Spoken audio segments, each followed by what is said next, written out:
All right, so this is a game of life review. I just ended up cloning the repo.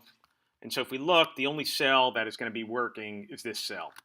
Now, the first thing that I'm going to do here is I want to go in here. I'm going to modify some of this logic here. Now, this works. And one thing we want to do, I mean, literally, if we wanted to go in here and do this, repeat these lines, over and over again, we could do it. But in this game, a bunch of different places, we need to loop over our cells. So we want to have some method that ends up looping over our cells. But one thing that I want to do here is add some methods that I think are going to be pretty useful. Now, the big focus here is to focus on a cell. Okay, the cell is really the most important thing. You get the class name by finding out. If you look at the class name, you'll find out what the current state of the cell is. You could set the next state by setting the data status of the cell. You could find out whether the cell is going to live by looking at the nearest neighbors of that cell. And in fact, you're going in to find the status of what those other cells are. So one thing that I want to do here is instead of putting the on cell click here, what I'm going to do is I'm going to put a function here. Now, so one of the things that you'll find out is that we've got a issue of context where if we do console.log this inside of this method, reload this, we'll see that this is our cell. Now, again, this is just the way that the DOM works. What we're doing here, the whole idea of this callback function, and this is something that's asynchronous, okay? We set up this function. When does this function get called? Maybe never, if no one clicks on it. Function can get called multiple times. And again, how does the function get called? Well, you could think of this sort of master conductor that's sitting there and noting when the cell ends up getting clicked on, and it ends up calling back this function with the context of this. Now, what I want to do here is really two different things. I'm going to sort of break this down in a couple of different methods here. Now, I'm going to use my old that equals this. And so if I was to go in here and look at that, now I can see that this is our game, okay? And what do I want to do with our game? Well, what I actually want to do here is really two different things. I want to actually take this cell and I want to toggle its status. So I want to have a method on my game that says toggle status, and I'm going to pass in the toggle status my cell, which I can get from this. So actually this is incorrect. This is going to be that toggle status. Now again, if I went to run this, I'm going to get an error that toggle status doesn't exist. But if I go in here and I put in toggle status, I could put in a function. I won't get an error, but nothing is going to happen. Okay? But what you're going to see here is that very often what I want to do is I want to pass in this cell because I want to toggle its status. So I'm going to go over here. And if I click on this, I'll see this cell. And if I go over here, I'll see what the cell is. Now, in order to toggle the status, what I need to do is, first of all, find out whether or not the cell is alive or it's dead. So another method that I could put in here is this is alive cell. How do I know if the cell is alive? And so now if I say is alive, again, big focus here around cells. That's really what's important. That's what's going to end up driving this game, right? So if I ended up just, returning true, right, I would end up seeing true. But how do I know whether or not the cell is alive? Well, I'm going to say return cell dot class name is equal to alive, right? And I'll see that it's not alive. So now when I end up going in here and I want to toggle the status, what I could specify is that if I can have another method here called set status. And what am I going to end up setting the status to of this cell? Well, first of all, I'm going to set the status, again, on this cell. What am I going to set it to? Well, if this is a live cell, I'm going to set the status to dead. Otherwise, I'm going to set it to alive, right? So I have to have the set status method as well. And so this is going to be set status is going to be a function. It's going to take a cell, and it's going to take a value, which is either going to be the value dead or alive. Again, I'm not changing the class name yet. I'm just changing the status, okay? Because I know it's going to help me dry these things out at the end. And we could tell that the status ends up changing, although we'll see that the color doesn't end up changing. So we'll end up going in here, and when we go to set the status, we'll specify that cell set attribute data status is going to be equal to whatever value we ended up passing in here. So again, a couple of different steps. We go in here, we go to set the status, we take the cell, right? If the cell is alive, we're going to change that status to dead. Otherwise, we change it to alive. Okay? And if we go to rerun this, and I go and I take a look at my DOM here, and I end up clicking on this, so you can see right now my data status is dead. You can see now it ended up changing to alive, and that's the only one that it ends up working for. Now, there's really two things that I want to do. Not only do I want to change the status, but I actually want to change the color of the cell. Now, what I'm calling this is I'm calling this a tick, okay? This is going to be the next state that the cell has. So it's a pretty simple thing to do here. When I go to toggle the status, not only am I going to end up toggling the status, but I'm also going to specify that I want to tick the cell. Ticking the cell is pretty simple. The only thing I need to have is a cell. And the only thing that I need to do is to basically specify that the cell's class name is going to be equal to the cell get attribute data status, right? Again, the status is going to determine what the class name is. And so now if I do that, I can reload this, and what I should see is that this is alive, and let's just see cell.getAttribute data status. Let's just make sure this is getting called.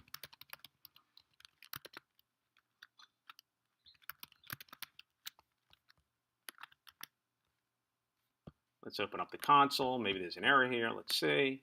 Uncaught reference cell is not defined. So yeah, this is not cell. This is this. And now that should end up working. So once I end up setting that up, first of all, what ends up happening here is that I could take all this stuff out, which was basically doing the same thing. Again, I've broken this up into two parts. I've basically said, hey, look, I want to be able to set the attribute, because that's what I'm going to have to do when I end up going through the game. When I go through the game, it's the data attribute. I go through the whole board. I set the data attribute for each of the cells, and then I tell all the cells to tick, to go to their next state. Again, a little bit of engineering here to look at this, but one of the things that you'll notice is that all these things are broken up into incredibly small methods. Hold on, let me just sort of get through a lot of this, and then we'll take questions, because I'm sure there's going to be a lot of them. So just, if you could note them, that would be great. Or else this will take a little bit too long. One of the things that I want to do here is, let's get rid of this. We don't need it. So we're going to end up pulling this out. Let's actually pull this out too.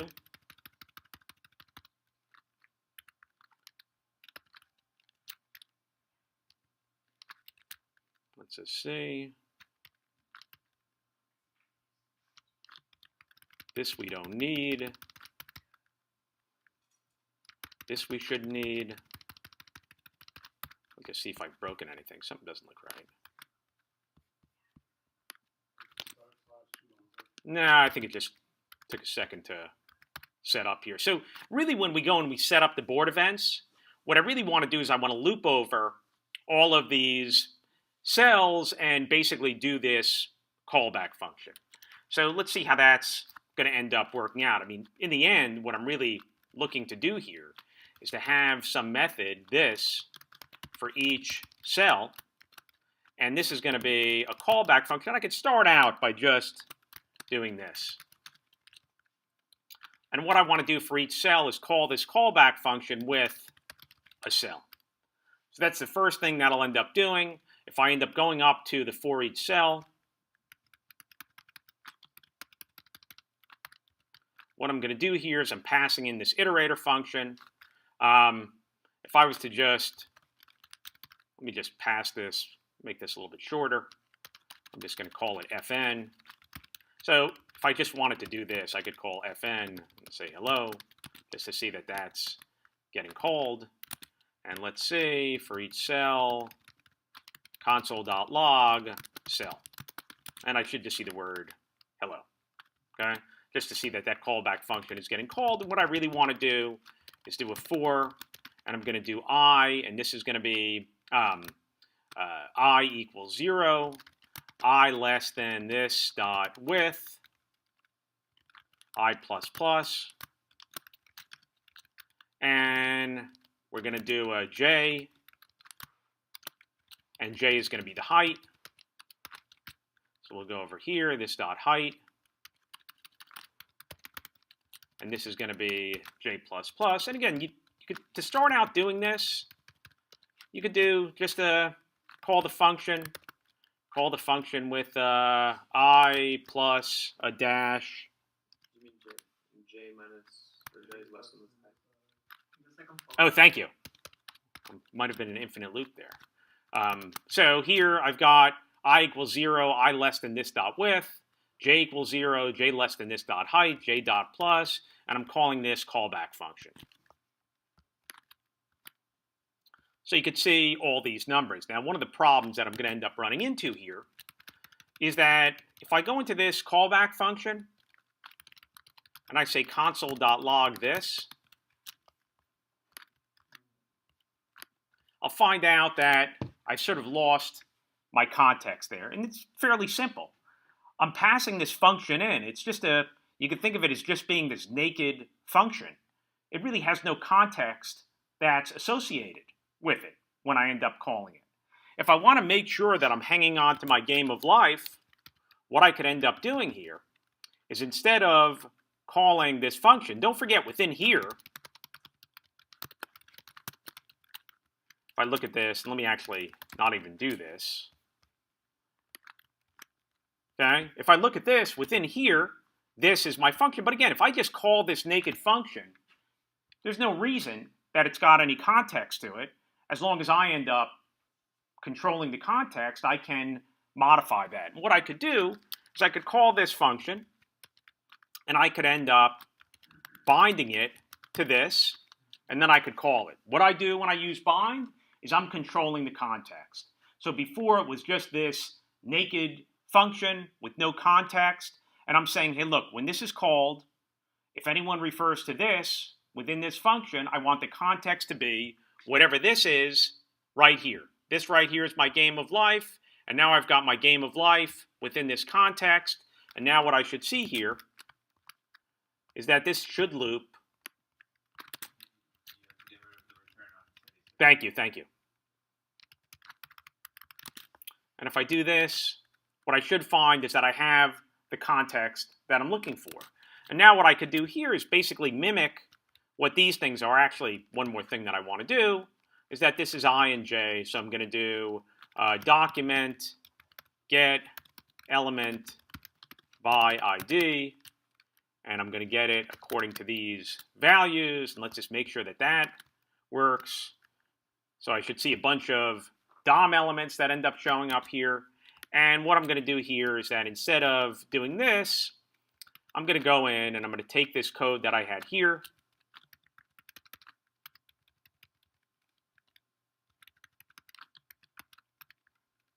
So this is my for each. I don't need to use the document get element by ID. Let's just see if I have an extra. So here's my for each here. I think I just want to indent this. Okay. Right, and this is going to be my cell, right? So again, I'm getting my cell. I've got my context, and again, I'm just grabbing my context here.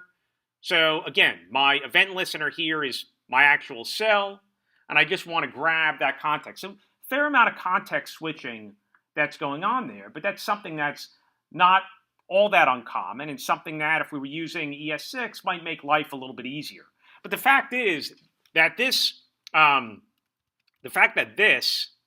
ends up pointing to the cell that's being clicked on, again, is somewhat advantageous because we want to have that cell, and that's what we want to end up passing to these methods. So if we end up reloading this, we should be able to click on any of these cells and basically toggle their status. So, once we can end up doing that, the next thing we should end up doing is actually being able to step through the game to determine, again, let's just sort of think about this clearly, is that we're going to look at each of the cells, the combination of their status and the combination of their neighbor's status is going to determine their next status, okay? So first of all, we want to wire up this button. And so if we look at this, we've got step, button. And so if we go over here and we go to set up our board events, let's go here and we'll say document get element by ID. And this is going to be step, button. I think it's underscore. Yeah, step, button. And we're going to put a event listener here. Now again, we're going to run into that same issue. If we go in here, console.log this. All right, just to see if that ends up getting called, we look at console log, we click on step, document get element by ID, step button. Yes, thank you. Yes. Thank you. So we'll go over here and we're going to get the element, add event listener. This is going to be the click event. And here we need to put our callback. So I say console.log this. This is going to be my element. Now, I really don't care, in this case, all that much about my button. What I really want to do is I want to step. I want to step through the game, right? So what I'm going to do is I'm going to specify, hey, look, this step, right, I want you to bind to whatever this is at the time. Again, the way that this works, it's whatever this is at the time. When I end up calling bind, I'm not calling that method, okay? I'm creating a function that when that function gets called, the context of that function will be this, which will be our game, and I want that to happen. Let's clear some of this out. And if I go in here and I say console.log this, and I step, this should be my game of life. And I want it to be my game of life because I want to be able to walk through each of the cells and see what their next status is going to be.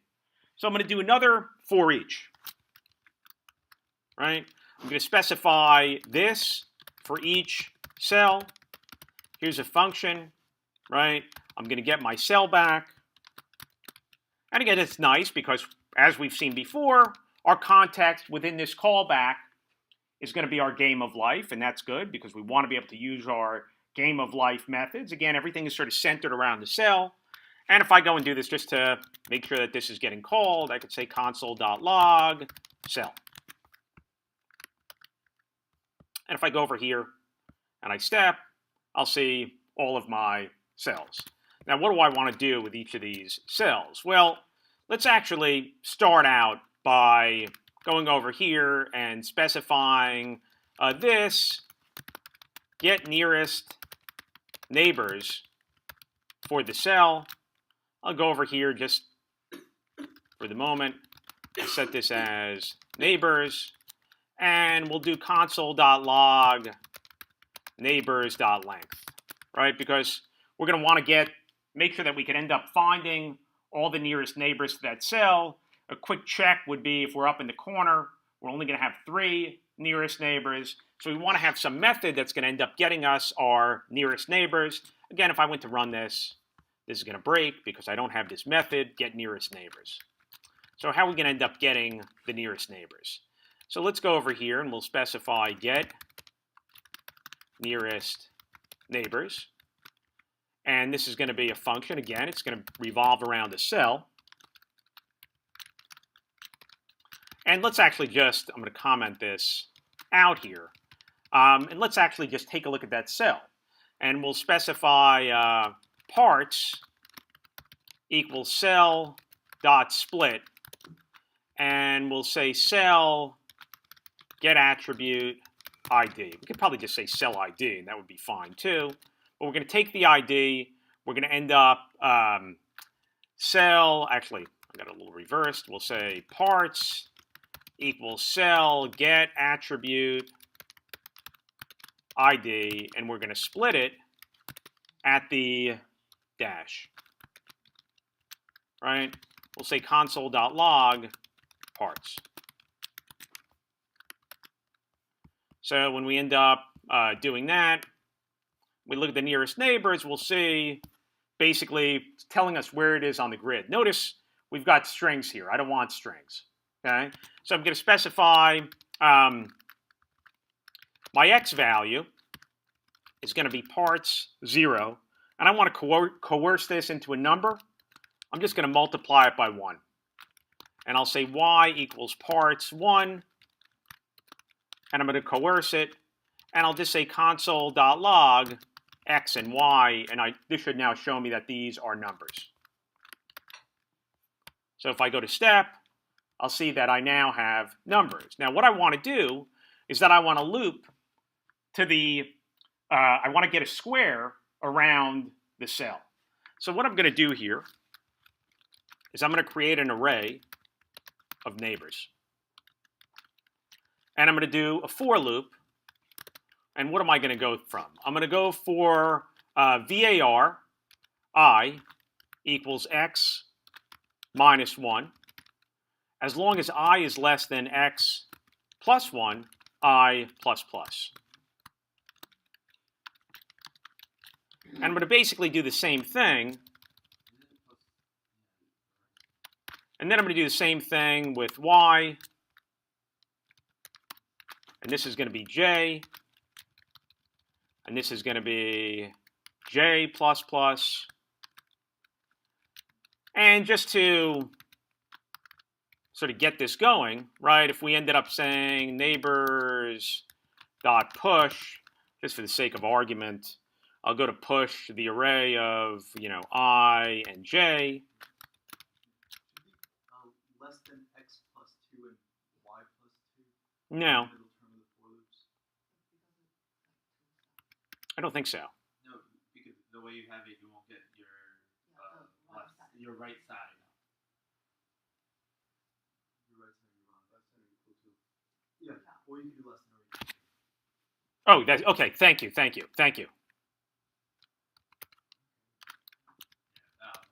Okay, good. Thanks.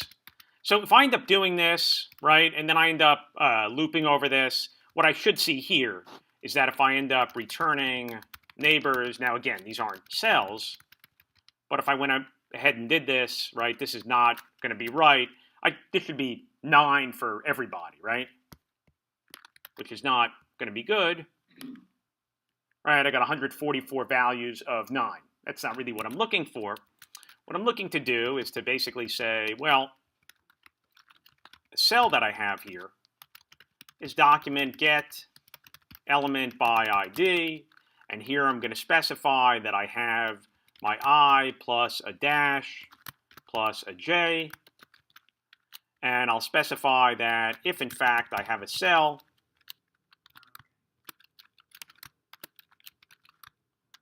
I'm going to go and I'm going to end up pushing this cell. And so the only thing that I'll do is get some more varied numbers here. When I go to step through here, right, I'm going to get some that have 4, right? And that's not quite right. It's not supposed to be 4. It should be 3. And what I want to do is say, hey, look, if, in fact, you're the cell, and let's actually call this what it is. It's really a neighbor, right?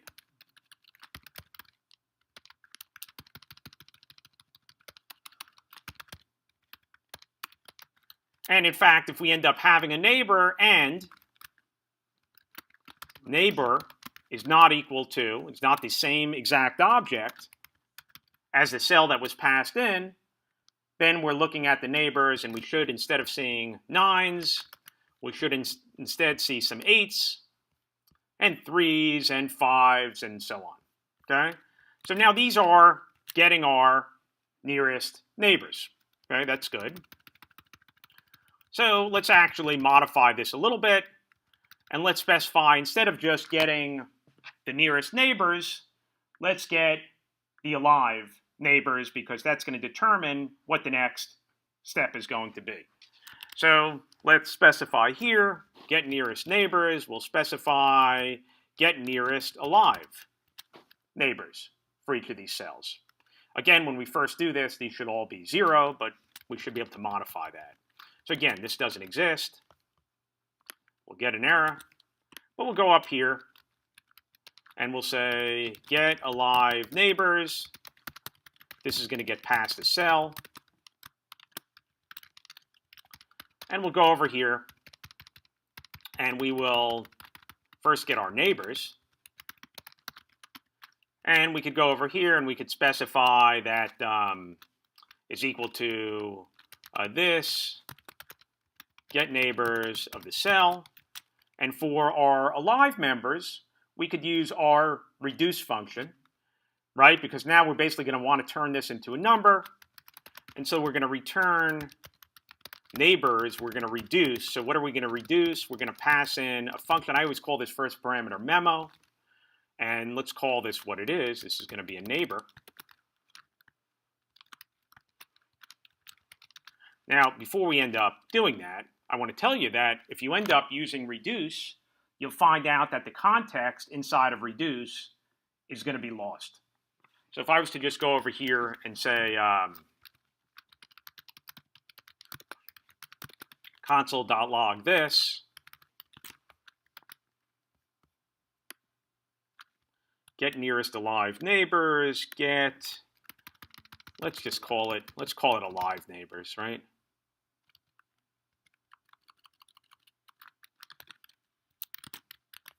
So if I do this, get neighbors, did I spell neighbors wrong? Get nearest neighbors. Let's just call it neighbors. It's stupid, right?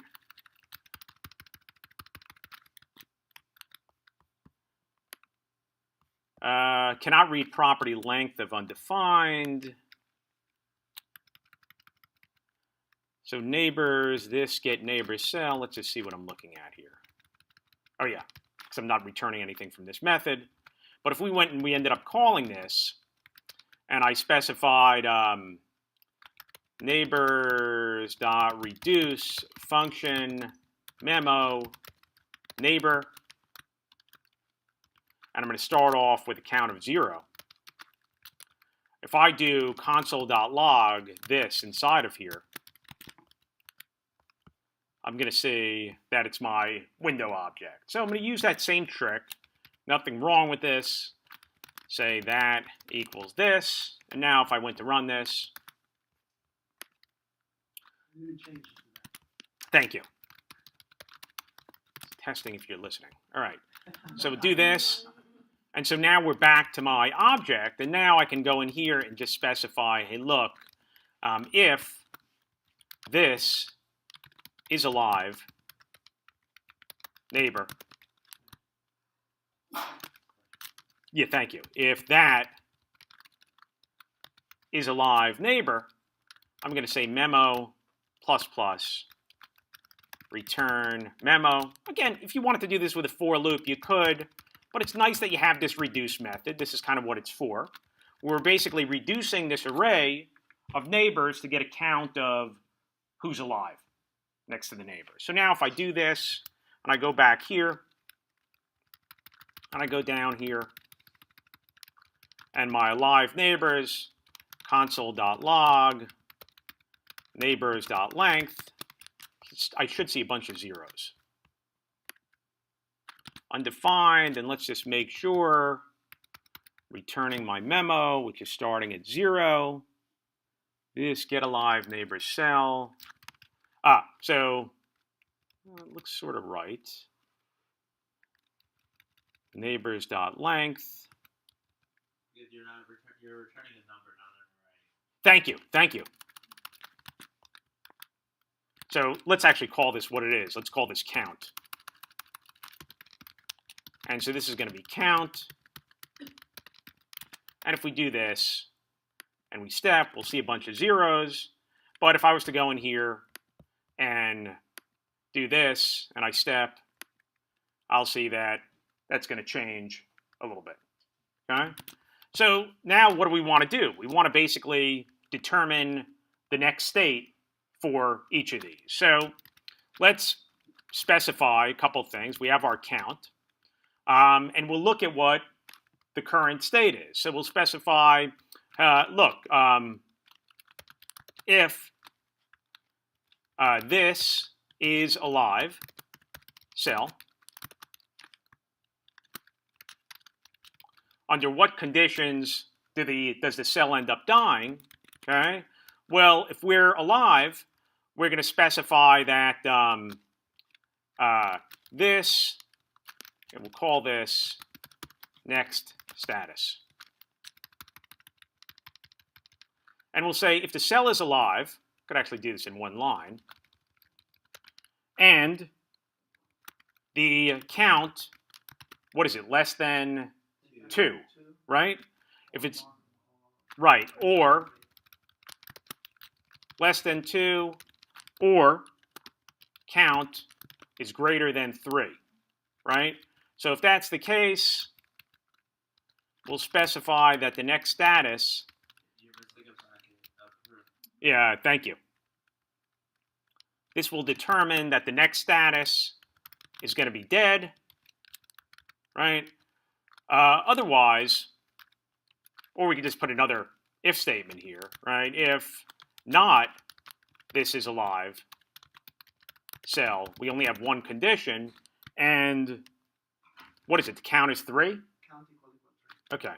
So now if the count is equal to 3, then we could go over here, and we could say the next status is going to be equal to alive, right? So now once we end up having each of these things that are done, right? Now we have this method. This, let's see what we called it. We're going to set the status for that cell. We've got it up here. So we're going to say this set status, and we'll only do it, in fact, if there's a next status. So we'll say if, in fact, there's a need to change.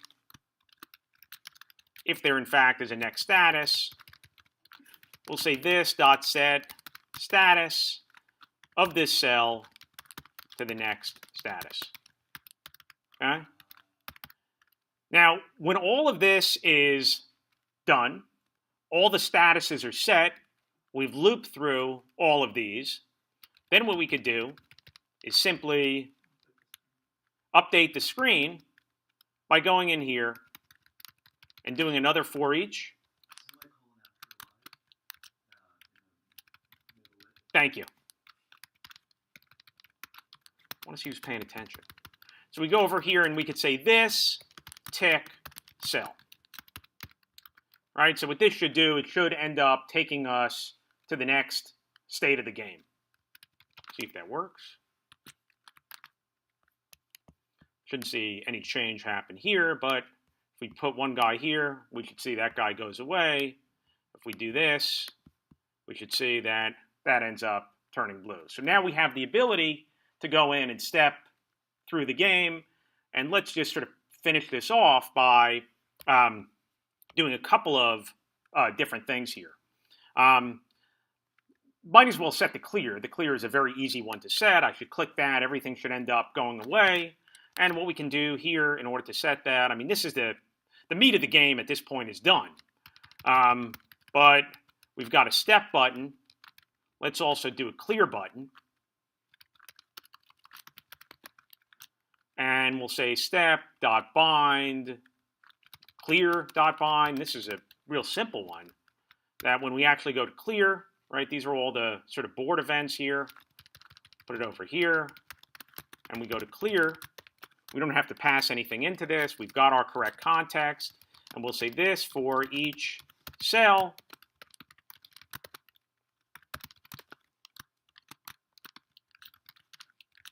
And for this, we could just make sure that not only are they dead, but we also end up ticking them to the next state. So we could say this dot set status of the cell to dead. And we could say this dot tick. And that should clear all of these guys to dead. So if we do this and we clear, cannot read property get attribute of undefined, and that's because when I call these, again, these are all cell-based. When I tick, I just always need to pass the cell in there. So now if I do that, that should end up going away. Any of these, again, I could step, but I could also clear as well. Okay. Once I end up doing that, let's just go back and we've got our. Let's do the reset random. So this is going to be reset random, the reset button. And again, this is just a question of setting the status to something random. So we'll go up here. And reset button.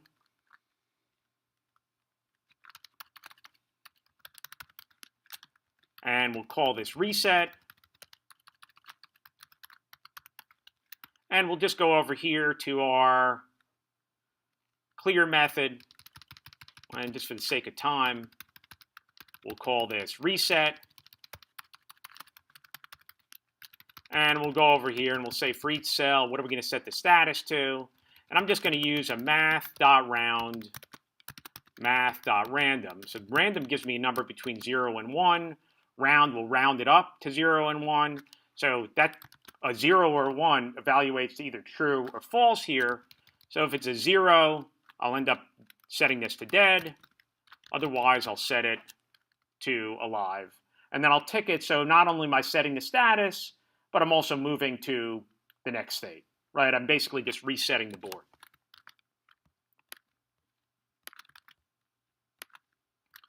And so every time I do that, I'll just get a random board, and if I want to, I can end up, stepping through this. Now, once that's done, the only other thing left to do is to do the play button.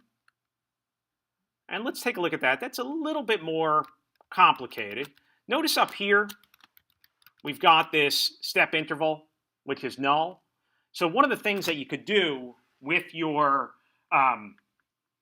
window object is to set an interval to have something play at some speed. Okay? So I want to basically rerun this function at some interval.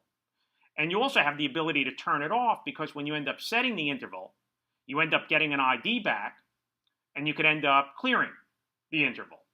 So let's start out by just being able to toggle this button here.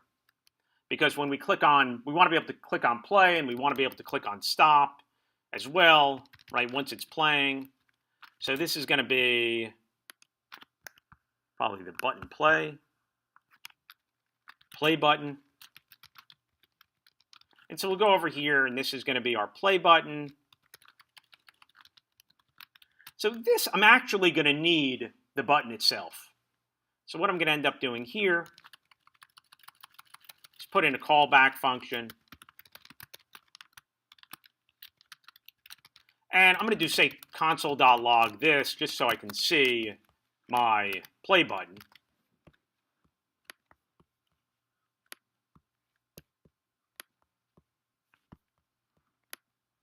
All right, so I've got my play button here. And what I'll do here, I'll specify that, and I also want to be able to get my game that has my set interval. So I'm going to use my that equals this here. And I'll say if that, what do we call it up? What's it called? Interval number? Step interval, okay. So I'll say if that dot step interval console log, meaning that it's playing, I'm just going to say stop. And I will say that dot step interval is equal to 0. And I'll do a otherwise. So if there's not a step interval, then what I'm going to do here, I'm going to do console.log play and set the step interval to some number 1, right? So what I should end up seeing here is this should be play, stop, so on and so forth. And if I'm going to do that, let me go in here. If this is going to be stopped, right? If I'm going to stop it here, let me end up setting this dot inner HTML to play, because that's what I want to do next time I click on it. And if I started playing, let me set this inner HTML to stop. So if I click on play, I go to stop, and so on and so forth. And so now when I want to end up playing the game, how do I actually set this interval? So I'm going to say that dot step interval, and what I have is my window object. So my window object has a method called setInterval, right? And what I'm going to do here is I'm going to put in a function. And what I could do here is I could specify that what I actually want to do here is I want to say that dot step, and I want to end up binding it so that when I end up calling step, I get the correct context here.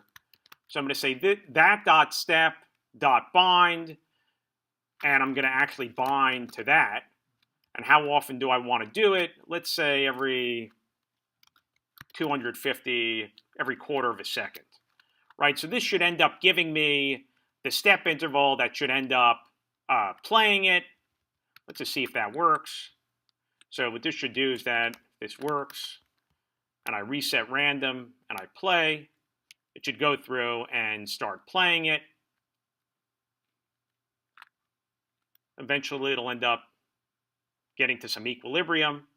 Again, the stop is not going to work, but if we end up going in here, in order to stop it, we could say that dot step interval is 0, and also window dot clear interval that dot step interval. Do we have to switch the order of those two lines? You're overriding. Yes. Thank you. Right. So basically, I'm going to clear the interval for the step interval, and then I'm going to set it to 0. And so if I reset the random, I should be able to play. Why were those switched? Oh, because I can't. If I did this, I'd be clearing an interval of 0. I basically wiped it out, right? I don't want to do that until, right? You know, this is actually what I'm keeping track of, okay? But this is actually telling the window object to stop doing it. So now, again, there's other things that we could probably do to make this more interesting, but for all intents and purposes, this works. Reset random, it'll keep on going. I have the ability to stop it and start it.